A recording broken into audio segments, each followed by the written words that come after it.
Start करते हैं, जरा ध्यान देना। Nisha sold goods to Asha worth ₹34,000।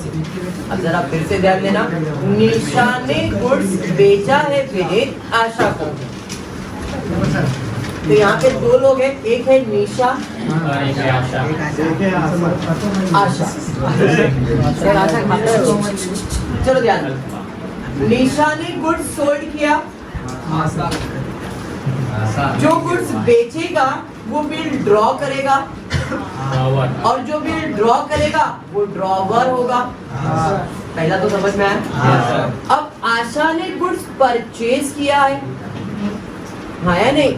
जो परचेज करेगा वो बिल एक्सेप्ट करेगा और जो बिल एक्सेप्ट करेगा वो ड्रॉ भी होगा। बात समझ में आया? तो अपने को ड्रॉवर और ड्रॉवी का पता तो चल गया कि निशा कौन है, ड्रॉवर है, और आशा कौन है, ड्रॉवी। अपने को निशा के बुक में भी सॉल्व करना है और आशा के बुक में भी एंट्री सॉल्व करना है, बराबर है कि नहीं? तो यहाँ पे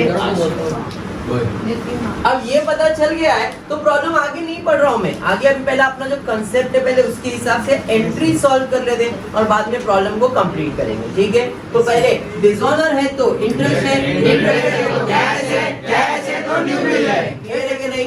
तो अब इधर debit debit credit credit debit debit credit credit debit debit credit credit. क्या डेबिट और क्या क्रेडिट? तो निशा के बुक में आशा का नाम, आशा के बुक में निशा का नाम, क्लियर है क्या? तो यहाँ पे डेबिट करेंगे पहला आशा अकाउंट डेबिट, क्लियर है? फिर से आशा अकाउंट डेबिट, क्लियर है? अब क्रेडिट करेंगे तो टू आशा अकाउंट,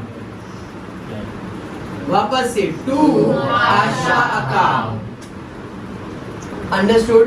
अब फिल इन द ब्लैंक, इसके लिए तो ऊपर रुकना है। इंटरेस्ट है तो टू इंटरेस्ट अकाउंट, इधर कैश है तो कैश और बैंक अकाउंट डेबिट, बराबर है? इसके लिए बिल हमेशा रिसीवेबल होगा तो बिल रिसीवेबल अकाउंट डेबिट, सास भी कभी होगी, क्या बात है? Bill receivable account debit to Asha. अरे बात समझा गया? क्लियर? मैक्सिमम एंट्री हो गया, उसके बुक में भी चले जाते हैं। डिसऑनर है तो इंटरेस्ट है, इंटरेस्ट है तो कैश है, कैश है तो ड्यू बिल है, डिसऑनर है तो इंटरेस्ट है, इंटरेस्ट है तो कैश है, कैश है तो ड्यू बिल है। Credit credit debit debit credit credit debit debit credit credit debit debit. क्या आशा की बुक में निशा का नाम, क्रेडिट बोले तो टू निशा, निशा बराबर है? फिर से टू निशा, अब फिर निशा अकाउंट डेबिट, क्लियर हुआ? फिर से निशा अकाउंट डेबिट, बाइट हो गया इतना। अब डिसऑनर क्या होगा? बिल, तो यहाँ पे always bills payable account debit, हाँ या नहीं?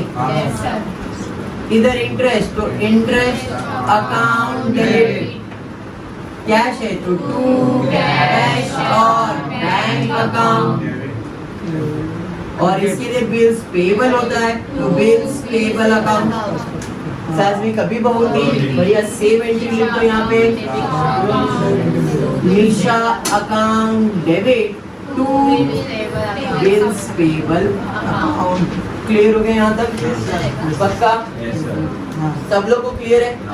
अब क्या करेंगे? अब हम लोग क्या करना है भाई, क्वेश्चन पढ़ना है और क्वेश्चन पढ़ के डिसाइड करना है कि कौन सी एंट्रीज दी है। तो पहले लाइन में दिया है निशा सोल्ड गुड्स, निशा ने गुड्स बेचा है, मतलब सेल्स और परचेज की एंट्री आने वाली है। यहाँ पे गुड्स बेचा और खरीदा गया है, मतलब गुड्स बेचने का और खरीदने का एंट्री लेना है। अब किसने गुड्स बेचा है? निशा ने। किसने खरीदा है? आशा ने। जब मैंने गुड्स बेचा तो गुड्स आएगा कि जाएगा? जाएगा टू सेल्स अकाउंट, आया नहीं? और इसने गुड्स खरीदा है तो इसके बाद गुड्स आएगा, बोले तो परचेज अकाउंट, आया नहीं? इसने किसके पास से खरीदा है? निशा के पास से, तो टू निशा का। और इसने किसको बेचा है? आशा को, तो आशा अकाउंट डेबिट। अरे एंट्री समझ में आया? पक्का? अब देखते हैं कितने का गुड्स बेचा है। 34,000 का गुड्स बेचा है। तो इसने गुड्स कितने का खरीदा है सर? 34,000, सीधा हिसाब। बट क्या उसने पूरा 34,000 दिया? नहीं सर, बिल ऑफ एक्सचेंज मतलब उधार ही ट्रांजैक्शन होता है। बट क्वेश्चन में और कुछ इंफॉर्मेशन है। Nisha sold goods to Asha worth 34,000. Asha paid 10,000 immediately and accepted the bill for balance rupees 24,000 at 2 months. मतलब 2 महीने के बाद बाकी पैसा देने वाली। इसका मतलब है 34,000 में से पैसा मिला मुझे। कितना मिला? 10,000। जब पैसा मिला मतलब और एक एंट्री यहाँ पे पैसा आएगा। बोले तो कैश और बैंक अकाउंट डेबिट आया नहीं, यहाँ पे कैश और बैंक अकाउंट डेबिट पैसा आ रहा है तो डेबिट में ना कितना आ रहा है? 10,000। तो उधार कितना हुआ? 24,000। मतलब आशा से कितना मिलेगा? 24,000। एंट्री समझा? पक्का? अब सिमिलरली यहाँ पे हमने पैसा दिया तो पैसा जाएगा टू कैश और बैंक अकाउंट, बराबर है। कितना पैसा गया? 10,000 और बाकी हमको उधार मिला है 24,000। एंट्री समझ में आया क्या? इसके पहले इधर आया था वो एंट्री, अब सेल्स और परचेज में आ गया। समझा पेज? मतलब अगर कंफ्यूज करना है तो ऐसे ही करेंगे लोग, बाकी एंट्रीज अपना सेम रहने वाला, कुछ चेंज नहीं होने वाला। समझ में आ रहा है? क्वेश्चन का ट्विस्ट क्लियर है? अब आगे बढ़ते। आगे क्या हुआ? सर ये एंट्री तो पास किया, इसका अमाउंट लिख देते ना। हमने कितने का बिल ड्रॉ किया रहेगा फिर? बिल ड्रॉ की एंट्री ऑलरेडी पास की, 24,000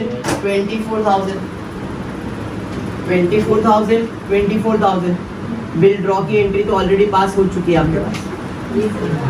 अब बढ़ते आगे। 4 आउट ऑफ 1 हुआ है। देखो वहाँ पे दिया है, Nisha discounted the bill with bank of Maharashtra after 1 month at 15% per annum. मतलब अब 4 आउट ऑफ 1 हुआ है, भी 4 आउट ऑफ 1 होगा। जब भी 4 आउट ऑफ 1 होगा बिल जाएगा, बिल जाएगा, बिल जाएगा। बिल आया था डेबिट, जाएगा क्रेडिट, आया था डेबिट, जाएगा क्रेडिट, तो बिल जाएगा टू बिल रिसीवेबल अकाउंट। कितने का बिल है? 24,000। बट क्योंकि डिस्काउंट करवाया है राज, तो क्या पूरा पैसा मिलेगा? नहीं सर, थोड़ा डिस्काउंट मिलेगा। और जिधर कैश है उधर डिस्काउंट है, तो कैश और bank account debit, discount account debit to bill receivable account. Entry समझ में आया? अब अपने को डिस्काउंट कैलकुलेट करना है। कितने का बिल था? 24,000। कितना परसेंट है? 3% है। कितने महीने के लिए? 1 मंथ के लिए। सर 2 महीना बोला है। आप जरा ध्यान से पढ़ना, वहां पे लिखा है Nisha discounted the bill with bank of Maharashtra after 1 month. 2 महीने के बाद पैसा देने वाली थी, लेकिन हमने डिस्काउंट 1 महीने के बाद करवाया। 1 महीना बिल अपने पास रखा, अब पैसे की जरूरत पड़ी तो बैंक के पास गए और बैंक वाला भाई पैसा दे सकते, तो बैंक वाला ठीक है देंगे, लेकिन डिस्काउंट करके देंगे। और तभी बिल में कितना महीना बाकी था? 1 महीना बाकी था। समझ में आया? तो बैंक कितने महीने का डिस्काउंट लेगी? 1 मंथ। अंडरस्टूड? कैंसिलेशन करते हैं। 3 5 15, 3 4 12, 4 1 4 6 24, 2 0 कैंसिल, 0 6 5 30। मतलब कितना डिस्काउंट हुआ? तो डिस्काउंट 300 रुपए। क्या कैसे आया? कुछ ये 1 कैसे आया? वही तो मैंने पढ़ के सुनाया ना बेटा, उधर लिखा है देख, पढ़ पहले, क्वेश्चन तो पढ़।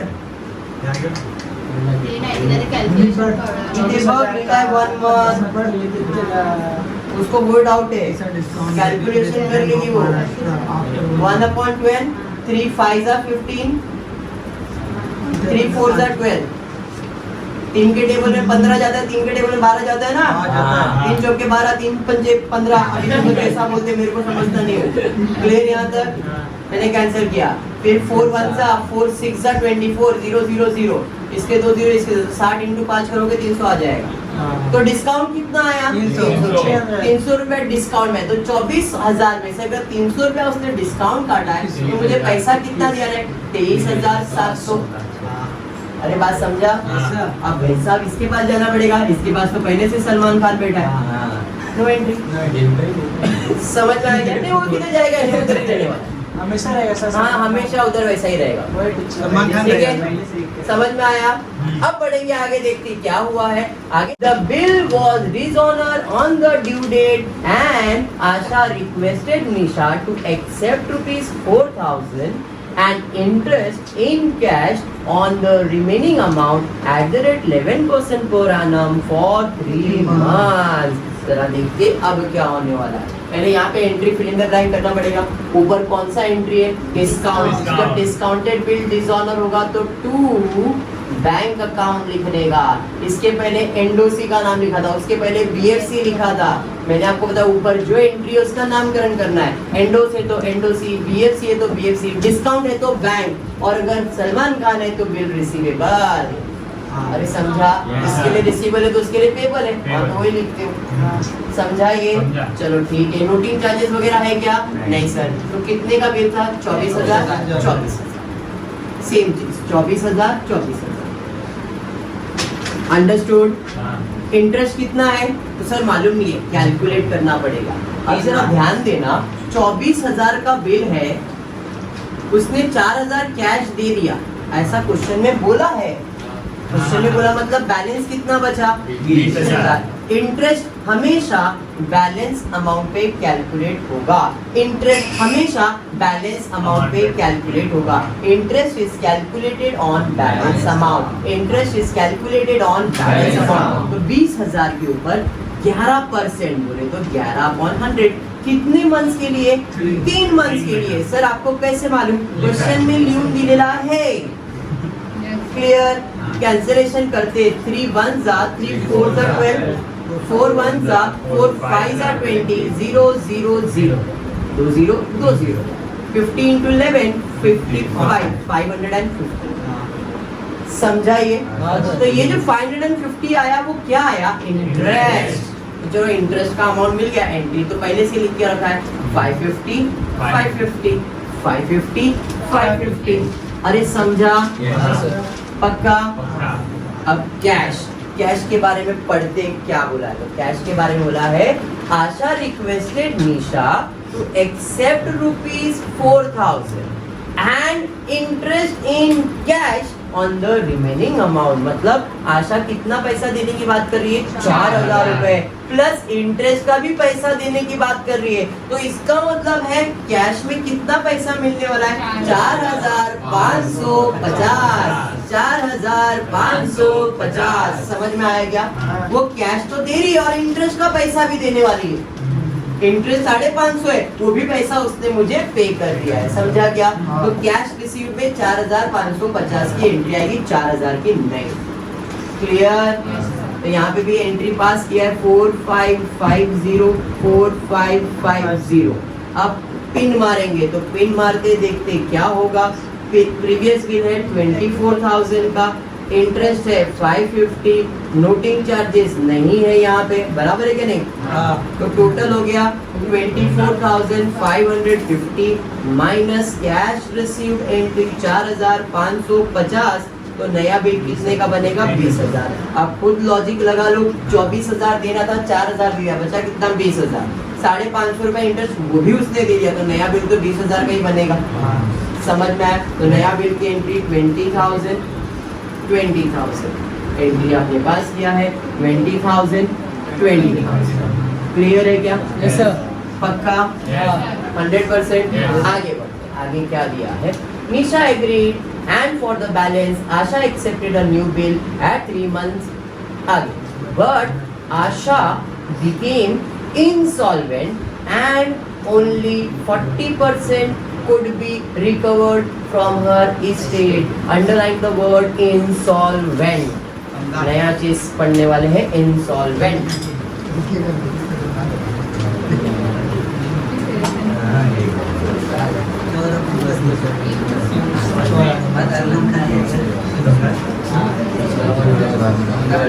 चलो ध्यान देते हैं इंसॉल्वेंट पे। इंसॉल्वेंट मतलब बंदा कंगाल हो गया है, भिखारी हो गया, अब उसके पास कुछ पैसा नहीं है। मैंने भरोसा करके किसी को उधार दिया था कि भाई पैसा मिलेगा, लेकिन सामने वाला कंगाल हो गया, तो क्या मुझे पैसा मिलेगा? नहीं सर, मेरे लिए पूरा लॉस है। बात समझ में आ रहा है? इन शॉर्ट जब भी इंसॉल्वेंसी का एंट्री आएगा, जब भी इंसॉल्वेंसी का एंट्री आएगा तो दो एंट्री पास करने। जब भी इंसॉल्वेंसी का एंट्री आएगा तो दो एंट्री सॉल्व करने का। पहला तो बिल डिसऑनर करने का, पहला तो बिल डिसऑनर करने का, पहला तो बिल डिसऑनर करने का, और दूसरा कितना मिलने वाला है उसका एंट्री पास करने का। डिसऑनर और कैश, डिसऑनर और कैश, डिसऑनर और कैश, डिसऑनर और कैश, दो एंट्री सॉल्व करने का। जब भी इंसॉल्वेंट होगा दो एंट्री आएगा, इंसॉल्वेंट होगा दो एंट्री आएगा, इंसॉल्वेंट होगा दो एंट्री आएगा। डिसऑनर और कैश, डिसऑनर और कैश, डिसऑनर और कैश। खाली डिसऑनर करना है तो आपको इधर याद करना है। डिसऑनर ड्रॉवर के लिए भी है और ड्रॉवी के लिए भी है। हम इधर एंट्री कैसे सॉल्व करते थे? Debit debit credit credit, debit debit credit credit, debit debit credit. सिर्फ डेबिट करेंगे, क्यों? क्योंकि सिर्फ डिसऑनर का एंट्री पास करना है। इधर credit credit debit debit, credit credit debit, सिर्फ क्रेडिट करेंगे, क्यों? सिर्फ डिसऑनर का एंट्री पास करना है। तो जब भी बिल इंसॉल्वेंट होगा, जब भी बिल इंसॉल्वेंट होगा दो एंट्री सॉल्व करेंगे। एक तो आएगा डिसऑनर और दूसरा आएगा cash. Dishonour cash, dishonour cash, dishonour cash. समझ में आया क्या? अब क्वेश्चन में नया बिल 4/1 के बारे में कुछ नहीं बोला है, इधर स्पेस कम था इसलिए मैंने वो रब करके आगे अभी मैं सॉल्व कर रहा हूँ। जब भी बिल डिसऑनर होगा तो दो एंट्री आएगा, इंसॉल्वेंट होगा तो दो एंट्री आएगा, डिसऑनर और कैश। तो पहले डिसऑनर की एंट्री सॉल्व कर रहा हूँ। अब डिसऑनर की एंट्री क्या है? डेबिट डेबिट क्रेडिट क्रेडिट, सिर्फ डेबिट करेंगे। क्या डेबिट करेंगे? ड्रॉवर के बुक में ड्रॉवी का नाम, ड्रॉवी कौन है यहाँ पे? आशा। तो आशा अकाउंट डेबिट, समझा गया? क्लियर? और यहाँ पे इधर डिसऑनर होगा, डेबिट डेबिट नहीं, क्रेडिट क्रेडिट डेबिट, खाली क्रेडिट करेंगे तो टू निशा अकाउंट। अरे बात समझा? अब इसके लिए इसको ऊपर देखना है, उधर तो सीधा है बिल्स पेबल अकाउंट। याद है ना क्या डिसऑनर होगा? बिल्स पेबल ना, तो बिल्स पेबल अकाउंट डेबिट। और इसके लिए ऊपर देखना, ऊपर न्यू बिल ही है, न्यू बिल मतलब बिल रिटेन किया है, तो इधर क्या लिखेंगे? नो एंट्री पर बोले तो बिल रिसीवेबल अकाउंट। इसके ऊपर नो एंट्री है ना, तो बिल रिसीवेबल अकाउंट लिखेंगे। बात समझ में आया? एंट्री समझ में आया? पक्का समझ में आया? क्लियर? अमाउंट कितने का बिल था? 20,000, 20,000, 20,000, 20,000, 20,000। अंडरस्टूड? तो ये आपका इंसॉल्वेंसी का एंट्री का पार्ट 1 कंप्लीट हुआ। इंसॉल्वेंसी में दो एंट्री, डिसऑनर और कैश। तो ये डिसऑनर हो गया। अब आ जाते हैं कैश के पास। तो इधर भी कैश है, इधर भी कैश है। अब कैश के लिए क्वेश्चन पढ़ना पड़ेगा। तो क्वेश्चन में बोला है but Asha became insolvent and only 40% could be recovered from her estate। estate मतलब उसके घर वालों से 40% अमाउंट मिल पाया। टोटल कितना मिलने वाला था? 20,000। तो 20 में से 40% कैश मिल गया, मतलब 60% लॉस हो गया। अरे बात समझा? तो 20,000 का 40% कैलकुलेट करो, कितना आएगा? 8,000। और लॉस कितना आएगा? 12,000। बात समझा? समझा? तो सर पैसा मिला तो आपके पास पैसा आएगा ना? हाँ मेरे पास पैसा आएगा। तो मैं लिखता हूँ कैश और बैंक अकाउंट डेबिट। सर किसने दिए पैसा? तो जिससे लेने का था, कौन है वो? आशा। आशा अकाउंट। अरे समझा? आशा के घर वाले ने दिया, पर आशा का ही मिला ना मुझे। आशा से मिलना कितना था? 20,000। मिला कितना? 8,000। तो बाकी मेरे लिए लॉस है, इसलिए मैं लिखूंगा बैड डेट्स। अब यहाँ पे बैड डेट्स ही लिखना पड़ेगा, डिस्काउंट नहीं। सर क्यों? क्योंकि इंसॉल्वेंट मतलब डूब गया पैसा, अब नहीं मिलने वाला है, तो बैड डेट्स ही मेरे लिए। कितना? 12,000। बात समझा? अरे समझा? सेम चीज यहाँ पे। अब ये पैसा पे करने वाली है, पे करने वाले मतलब पैसा जाएगा, तो टू कैश। किसको पे करने वाली है? निशा अकाउंट डेबिट। अरे बराबर है। तो निशा को पे करना था 20,000 बट पे किया 8,000, तो बाकी इसके लिए फायदा है टू डेफिशिएंसी अकाउंट। इसे क्या कहते हैं? Deficiency account. क्लियर है क्या? पक्का समझा? हाँ पक्का।